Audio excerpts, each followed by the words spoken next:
So ಮೊದಲಿಗೆ ನೀವು V P N ಆ್ಯಪ್ನ ಕನೆಕ್ಟ್ ಮಾಡ್ಕೋಬೇಕು. ಎಷ್ಟೊಂದು ಥರ ಇದು ವಿ ಪಿ ಎನ್, ಯಾವ್ದು ಬೇಕಾದ್ರೆ ಕನೆಕ್ಟ್ ಮಾಡ್ಕೋಬೋದು, ಪರ್ಟಿಕ್ಯುಲರ್ ಎಂಥದ್ದೇ ಅಂತ ಏನಲ್ಲ. ಸೊ ಕನೆಕ್ಟ್ ಮಾಡ್ಕೊಂಡು ಕ್ಯಾಪ್ಕಟ್ ಆ್ಯಪ್ ಇದೆಯಲ್ಲ ಅದನ್ನು ಓಪನ್ ಮಾಡಿ ನಿಮಗೆ ಯಾವ ವೀಡಿಯೋ ಎಡಿಟ್ ಮಾಡಬೇಕು ಈ ರೀತಿ ಆ ವೀಡಿಯೋನ ಸೆಲೆಕ್ಟ್ ಮಾಡ್ಕೊಳ್ಳಿ. ಅದ್ರ ರೇಷಿಯೋನ ಸೆಟ್ ಮಾಡಿ ಯಾವ ರೀತಿ ಬೇಕು ನಿಮಗೆ, ಫುಲ್ ಸ್ಕ್ರೀನ್ ಆಫ್ ಆ ಥರ ಎಲ್ಲ. ಸೊ ಸೆಟ್ ಮಾಡಾದ್ಮೇಲೆ ನೋಡ್ತಾ ಇರ್ಬೋದು ಇಲ್ಲಿ ಕರೆಕ್ಟಾಗಿ ಅಬ್ಸರ್ವ್ ಮಾಡಿ ವೀಡಿಯೋನ ಮತ್ತೆ ಇನ್ನೊಂದು ಕೊನೆ ಗಂಟೆ ನೋಡಿ, ಎಲ್ಲಿ ಸ್ಕಿಪ್ ಮಾಡಿದ್ರೆ ನಿಮಗೆ ಏನೂ ಅರ್ಥ ಆಗೋಲ್ಲ. ಸೊ ನೋಡ್ತಾ ಇರ್ಬೋದು ನಾನು ಲಿರಿಕ್ ಬೇಕು ಅಂದರೆ ಎಲ್ಲಿ ಆ ಸಾಂಗ್ ಎಲ್ಲಿಗೆ ಬೇಕು ನಿಮಗೆ ಸಾಂಗ್ ತಕ್ಕಂತೆ ಲಿರಿಕ್ನ ಟೈಪ್ ಮಾಡ್ಕೊಳ್ಳಿ. ನಾನು ಕಾಪಿ ಮಾಡ್ಕೊಂಡಿದ್ದೀನಿ ಸದ್ಯಕ್ಕೆ. ಸೊ ನೋಡ್ತಾ ಇರ್ಬೋದು ಎಷ್ಟೊಂದು ಫಾಂಟ್ಸ್ಗಳು ನಿಮಗೆ ಕಾಣಿಸ್ತಾ ಇದೆ ಇಲ್ಲಿ. So V P N connect ಮಾಡ್ಕೊಳ್ಳೋದ್ರಿಂದ ಇದೊಂದು ಅಡ್ವಾಂಟೇಜಸ್ಸು. ಇಲ್ಲಾಂದರೆ ನಿಮಗೆ ವಿ ಪಿ ಎನ್ ಕನೆಕ್ಟ್ ಮಾಡಿಲ್ಲ ಅಂದರೆ ಈ ಥರ ಫಾಂಟ್ಸ್ಗಳೇನು ನಿಮಗೆ ಸಿಗೋಲ್ಲ. ಸೊ ನೋಡ್ತಾ ಇರ್ಬೋದು ನಿಮ್ಗೆ ಯಾವ ಫಾಂಟ್ ಅದಲ್ಲಿ ಇಷ್ಟ ಆಗುತ್ತೋ ಅದನ್ನು ಸೆಲೆಕ್ಟ್ ಮಾಡ್ಕೋಬೋದು. ಮತ್ತು ಇಲ್ಲಿ ಸ್ಟೈಲಿಗೆ ಬಂದು ನಿಮಗೆ ಅದು ಫಾಂಟ್ಸ್ ಇದು ಸ್ಟ್ರೋಕ್ ಎಲ್ಲ ಎಷ್ಟು ಬೇಕೋ ಅಷ್ಟು ಜಾಸ್ತಿ ಕಮ್ಮಿ ಮಾಡ್ಕೋಬೋದು. ನೋಡ್ತಾ ಇರ್ಬೋದು ನಾನೀಗ ಸೆಕೆಂಡ್ ಲೈನು ಟೈಪ್ ಮಾಡ್ತಿದ್ದೀನಿ, ಅಂದರೆ ಸೆಕೆಂಡ್ ಲೈನ್ ಲಿರಿಕ್ಸು ನೋಡಿ. ಫಾಂಟ್ಗಳೆಲ್ಲ ಥರ ಇದೆ. ಸೊ ವಿಡಿಯೋ ಯಾರ್ಯಾರು ನೋಡ್ತಿದ್ರು ಅವರೆಲ್ಲ ಒಂದೊಂದು ಲೈಕ್ ಮಾಡಿ, ಮತ್ತು ಯಾರ್ಯಾರು ಸಬ್ಸ್ಕ್ರೈಬ್ ಆಗಿಲ್ಲ ನನ್ನ ಚಾನಲ್ಗೆ ಕೆಳಗೆ ಕಾಣುವ ಸಬ್ಸ್ಕ್ರೈಬ್ ಬಟನ್ನ ಕ್ಲಿಕ್ ಮಾಡಿ. ಮತ್ತು ಫ್ರೆಂಡ್ಸ್ ಕ್ಯಾಪ್ಕಟ್ ಆ್ಯಪ್ ಡೌನ್ಲೋಡ್ ಮಾಡ್ಕೊಳ್ಳೋದು ಯಾವ ರೀತಿ ಅಂದರೆ ನನ್ನ ಟೆಲಿಗ್ರಾಮಲ್ಲೇ ಸಿಗುತ್ತೆ. ಸೊ ಟೆಲಿಗ್ರಾಮಲ್ಲಿ ಜಾಯ್ನ್ ಆಗಿಲ್ದಿರೋರು ಜಾಯ್ನ್ ಆಗಿ. ಇದೇ ರೀತಿ ಎಲ್ಲ ಥರ ಫಾಂಟ್ಗಳನ್ನ ಅಡ್ಜಸ್ಟ್ ಮಾಡ್ಕೊಬನ್ನಿ. ಅಂದರೆ ಸಾಂಗ್ ಎಲ್ಲಿಗೆ ಸಾಂಗ್ ಅಂದರೆ ಯಾವ ಸಾಂಗಿಗೆ ಎಲ್ಲಿಂದ ಎಲ್ಲಿ ಗಂಟೆ ಲಿರಿಕ್ಸ್ ಬೇಕು ಅಂತ ಸೆಟ್ ಮಾಡ್ಕೊಬನ್ನಿ. ಸೊ ನೋಡ್ತಾ ಇರ್ಬೋದು ನಾನು ಯಾವ ರೀತಿ ಮಾಡ್ತಿದ್ದೀನಿ ಆ ರೀತಿ ಮಾಡಿ.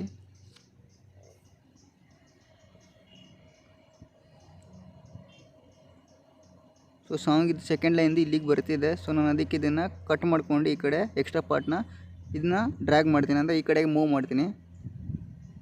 ನೋಡ್ತಾ ಇರ್ಬೋದು ಆ ಸಾಂಗ್ ಲೆಂತಾಗಿದೆ, ಅಂದರೆ ಸಿಗುವ ಅಂತ ಇದೆಯಲ್ಲ ಹಾಡು ನೋಡಿ.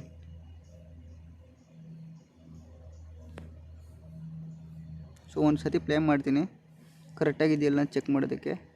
ಸೊ ನೋಡ್ತಾ ಇರ್ಬೋದು ಇದು ಫುಲ್ಲು ಲೆಂತಿಯಾಗಿದೆ ನಡೆದ್ನಲ್ಲ, ಅದೇ ರೀತಿ ನಿಮಗೆ ಎಲ್ಲೆಲ್ಲಿಗೆ ಬೇಕು ಅದನ್ನೆಲ್ಲ ಟೈಮ್ ಲೈನ್ ಇಟ್ಕೊಂಡು ಕರೆಕ್ಟಾಗಿ ಸೆಟ್ ಮಾಡಿ ಯಾವ ಸಾಂಗ್ಗಳದ್ದು ಲಿರಿಕ್ಸ್ ಇದೆಯೋ ಅದನ್ನೆಲ್ಲ ಕಾಪಿ ಮಾಡ್ಕೊಳ್ಳಿ. ಸೊ ನೋಡ್ತಾ ಇರ್ಬೋದು ಒಂದು ಸತಿ ಮಾಡ್ಕೊಂಡ್ರೆ ಸಾಕು ಫ್ರೆಂಡ್ಸ್, ಅದನ್ನು ಕಾಪಿ ಮಾಡ್ಕೊಂಡು ಹಂಗೆ ಮುಂದಕ್ಕೆಲ್ಲ ಎಡಿಟ್ ಮಾಡ್ಕೋಬೋದು ಆರಾಮಾಗೆ. ಮತ್ತು ಫಾಂಟ್ಸ್ಗಳನ್ನೇನು ಚೇಂಜ್ ಮಾಡೋ ಅವಶ್ಯಕತೆ ಇಲ್ಲ. ಪದೇ ಒಂದು ಸತಿ ಒಂದು ಲೇಯರ್ದು ಕರೆಕ್ಟಾಗಿ ಕಾಪಿ ಮಾಡಿಕೊಂಡ್ರೆ ಅದೇ ಥರ ಕಾಪಿ ಮಾಡ್ಕೊಂಡೋಗಿ ನಿಮಗೆ ಜಸ್ಟ್ ಏನಿಲ್ಲ ಫಾಂಟ್ ಚೇಂಜ್ ಏನಿಲ್ಲ, ಜಸ್ಟ್ ಆ ಫಾಂಟಲ್ಲಿ ಏನು ನೇಮ್ ಚೇಂಜ್ ಇರುತ್ತೋ ಸಾಂಗಿಗೆ ತಕ್ಕಂತೆ ಆ ಸಾಂಗ್ದು ಟೈಟಲ್ ಹಾಕ್ಕೊಂಡು ಬನ್ನಿ. ಸೊ ನೋಡ್ತಾ ಇರ್ಬೋದು ಇಲ್ಲಿ ಯಾವ ರೀತಿ ಮಾಡ್ತಿದ್ದೀನಿ ನಾನು ಅಂತ ನೋಡ್ಕೊಳ್ಳಿ. ಒಂದು ಸತಿ ನೀವು ಟ್ರೈ ಮಾಡೋದ್ರಿಂದ ಇನ್ನೂ ಚೆನ್ನಾಗಿ ಅರ್ಥ ಆಗುತ್ತೆ ನಿಮಗೆ. ಮತ್ತು ಇದನ್ನು ಎಲ್ಲಿ ಬೇಕಾದ್ರೆ ಅಲ್ಲಿಗೆ ನೀವು ಲಿರಿಕ್ಸ್ನ ಸೆಟ್ ಮಾಡ್ಕೋಬೋದು, ಅಂದರೆ ಇಲ್ಲಿ ಇದೇ ಜಾಗ ಅಂತ ಏನಿಲ್ಲ. ಸೊ ಫೈನಲಿ ಎಲ್ಲ ಥರ ಲಿರಿಕ್ಸ್ನ ಸೆಟ್ ಮಾಡಾಯಿತು. ನೋಡ್ತಾ ಇರ್ಬೋದು ನಿಮಗೆ ವೀಡಿಯೋ ಲೆಂತ್ ಆಗುತ್ತೆ ಅಂತ ನಾನು ಪಾಸ್ ಮಾಡಿದ್ದೀನಿ ವೀಡಿಯೋನ. ನೋಡ್ತಾ ಇರ್ಬೋದು ಇವಾಗ ಆ್ಯನಿಮೇಷನ್ ಆ್ಯನಿಮೇಷನಲ್ಲಿ ನಿಮ್ಗೆ ಯಾವ ಥರ ಬೇಕು ಆ್ಯನಿಮೇಷನು ಅಲ್ಲೆಲ್ಲ ಥರದೇ ಓಪನ್ನು ಮತ್ತು ವೇವು ಕ್ಲೋಸಿನ್ನು ಆ ಥರ ಎಲ್ಲ ಥರ ಇದೆ. ನಿಮ್ಗೆ ಯಾವ ಥರ ಆ್ಯನಿಮೇಷನ್ ಇಷ್ಟ ಆಗುತ್ತೋ ಅದನ್ನು ನೀವು ಸೆಲೆಕ್ಟ್ ಮಾಡ್ಕೋಬೋದು. ಸೊ ನೋಡ್ತಾ ಇರ್ಬೋದು ಇಲ್ಲಿ ಅದೇ ಥರ ಎಲ್ಲದು, ಅಂದರೆ ಎಲ್ಲ ಲಿರಿಕ್ಸ್ ಟೈಪ್ ಮಾಡಿದ್ರಲ್ಲ ನೀವು, ಅದೇ ಥರ ಎಲ್ಲ ಲಿರಿಕ್ಸ್ಗೆ ಆ್ಯನಿಮೇಷನ್ ಸೆಟ್ ಮಾಡ್ತಾ ಹೋಗಿ.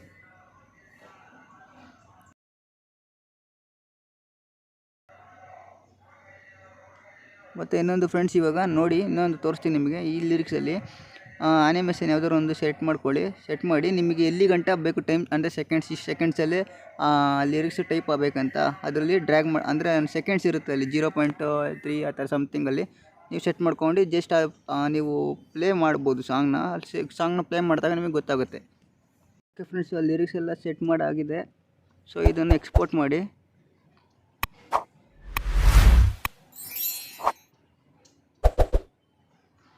ಇಲ್ಲಿ ಎಕ್ಸ್ಪೋರ್ಟ್ ಆಗಿದೆ, ವೆಯ್ಟ್ ಮಾಡಬೇಕು ಸ್ವಲ್ಪ ಹೊತ್ತು.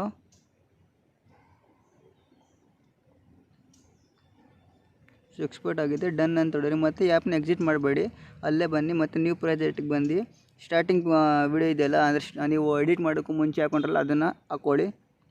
ಓಕೆ, ವಿಡಿಯೋ ಆ್ಯಡ್ ಮಾಡಾದ್ಮೇಲೆ ನೋಡ್ತಾ ಇರ್ಬೋದು ಇಲ್ಲಿ ಕಟ್ಔಟ್ ಅಂತ ಆಪ್ಷನ್ ಸಿಗುತ್ತೆ. ಇಲ್ಲಿ ಸ್ಕ್ರಾಲ್ ಮಾಡ್ತಾ ಬನ್ನಿ.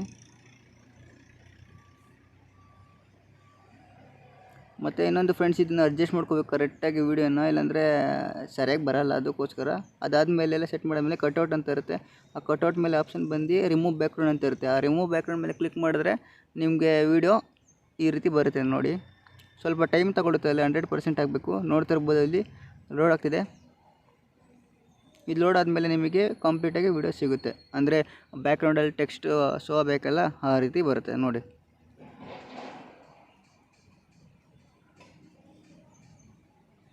ಓಕೆ, ಕಂಪ್ಲೀಟ್ ಆಗಿದೆ. ಸೊ ನೋಡ್ತಾ ಇರ್ಬೋದು, ಇವಾಗ ಹಿಂದೆ ಟೆಕ್ಸ್ಟ್ ಕಾಣ್ತಿದೆ, ಅಂದರೆ ಬಿಹೈಂಡ್ ಟೆಕ್ಸ್ಟು. ಇವಾಗ ವೀಡಿಯೋ ಎಲ್ಲ ಕರೆಕ್ಟಾಗಿ ಬಂದಿದ್ದೆ. ಇವಾಗ ಎಕ್ಸ್ಪೋರ್ಟ್ ಮೇಲೆ ಕ್ಲಿಕ್ ಮಾಡಿ. ಎಕ್ಸ್ಪೋರ್ಟಿಂಗ್ ಆಗ್ತಿರುತ್ತೆ. ಸೊ 100% ಆದಮೇಲೆ ನಿಮ್ಮ ವೀಡಿಯೋ ಫುಲ್ ಕಂಪ್ಲೀಟಾಗಿ ರೆಡಿಯಾಗಿರುತ್ತೆ. ಸೊ ನೋಡೋದಲ್ಲ ಫ್ರೆಂಡ್ಸ್, ಈ ರೀತಿ ಟೆಕ್ಸ್ಟ್ ಬಿಹೈಂಡ್ ವೀಡಿಯೋ ಎಡಿಟಿಂಗ್ ಮಾಡೋದಂದರೆ ಲಿರಿಕ್ಸ್ ಎಡಿಟ್ ಮಾಡೋದಂತ. ಸೊ ವೀಡಿಯೋ ಇಷ್ಟ ಆದರೆ ಒಂದು ಲೈಕ್ ಮಾಡಿ, ಮತ್ತು ಯಾರ್ಯಾರು ಸಬ್ಸ್ಕ್ರೈಬ್ ಆಗಿಲ್ಲ ಅವ್ರು ಸಬ್ಸ್ಕ್ರೈಬ್ ಆಗಿ. Thank you for watching.